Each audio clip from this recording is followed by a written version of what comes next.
Kettle had always dreamed of escaping reality.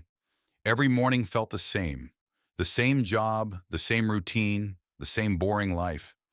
The only thing that made him happy was losing himself in fantasy novels, games, and stories about heroes, dragons, magic, and adventure. More than anything, he wanted to wake up in a fantasy world. It was a wish he repeated countless times before sleeping. Eventually, that wish came true, but not in the way he imagined. When he opened his eyes, he wasn't standing in a beautiful kingdom surrounded by magic. Instead, he found himself buried beneath endless snow. A freezing wind howled across a wasteland that seemed to stretch forever. The cold stabbed into his bones, and distant roars echoed through the white horizon.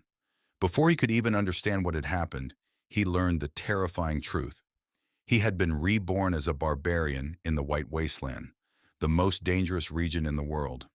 His first year was a nightmare. Every day was a battle for survival. Giant wolves hunted him through snowstorms. Massive bears capable of crushing boulders stalked the frozen plains. Serpents longer than houses lurked beneath the ice.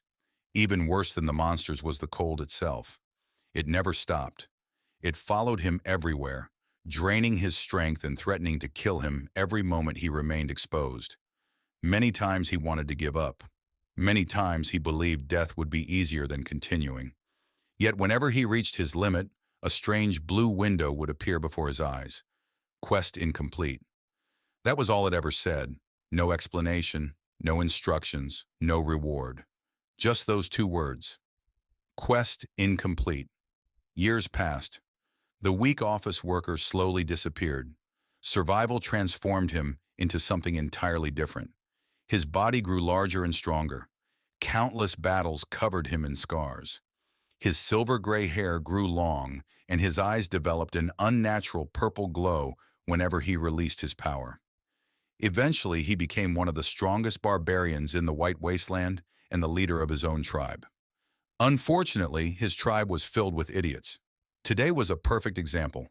A gigantic scorpion monster lay dead in the snow, while two barbarians tore apart its corpse with excited smiles. One was a massive bald man. The other was a young barbarian girl. Both looked incredibly proud as they held up pieces of stringy monster meat. "Fresh," the bald man declared. "Looks delicious," the girl agreed.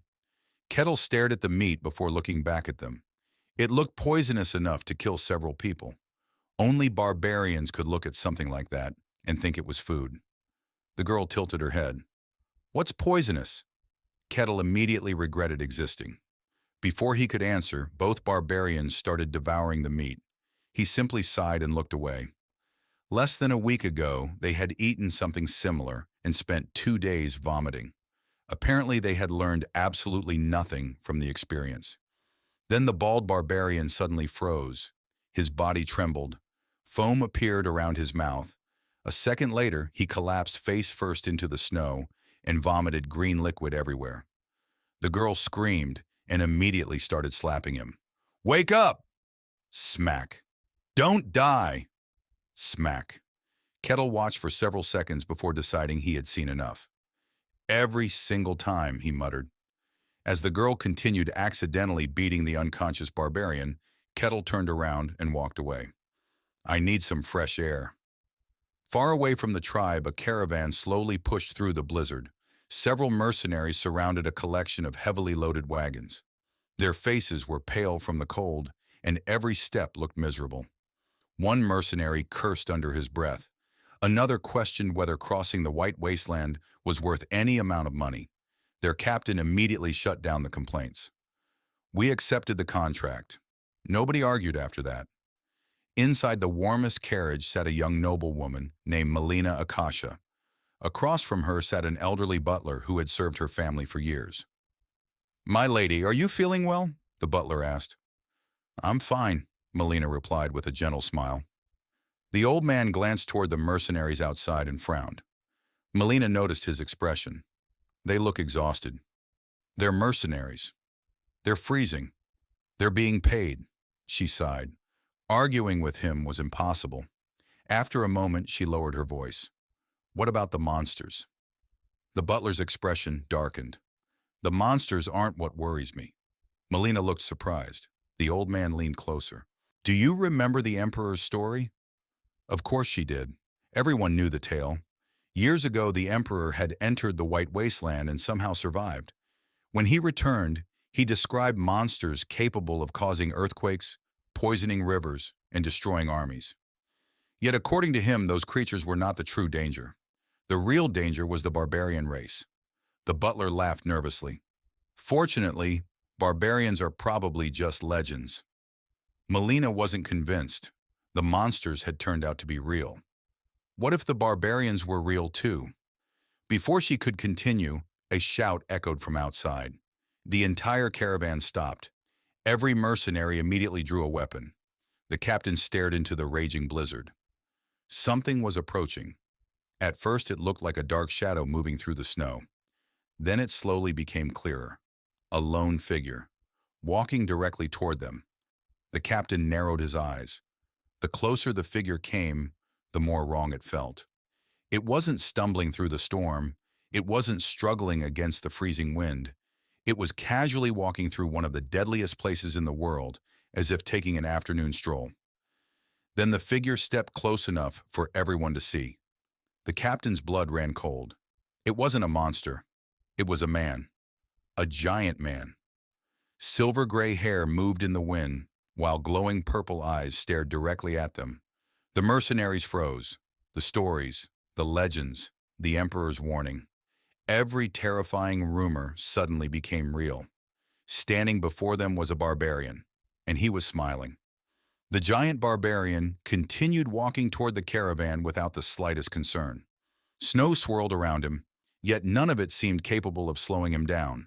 Every mercenary tightened their grip on their weapons. Their instincts screamed at them to run. Unfortunately, there was nowhere to run in the White Wasteland. Kettle eventually stopped a short distance away and glanced at the armed guards surrounding the wagons. "Hello," he said casually. Nobody answered. The silence stretched awkwardly. Kettle blinked. Wow, tough crowd. The captain stepped forward while trying not to show his fear. "State your business." Kettle looked around at the caravan. "Merchants? Maybe. Guards? Maybe. Cold? Obviously." Kettle nodded thoughtfully. "Makes sense." The captain felt a headache forming already. This was not how he expected an encounter with a legendary barbarian to go. "Why are you here?" he asked. Kettle shrugged. "I got bored." The answer stunned everyone. "Bored?" one mercenary repeated. "Yep." Kettle pointed behind himself toward the endless frozen wilderness. "My tribe is full of idiots." Several mercenaries exchanged confused looks. "You crossed the White Wasteland because you were bored?" Kettle nodded. "Pretty much." Nobody knew how to respond to that. Then Kettle's glowing eyes shifted toward the largest carriage in the center of the convoy. The captain immediately stepped sideways to block his view. "Stay where you are." Kettle looked at him, then at the sword, then back at him. "Relax." The captain didn't relax. "If I wanted to hurt you," Kettle continued, "you'd already be dead." That somehow made everyone even more nervous.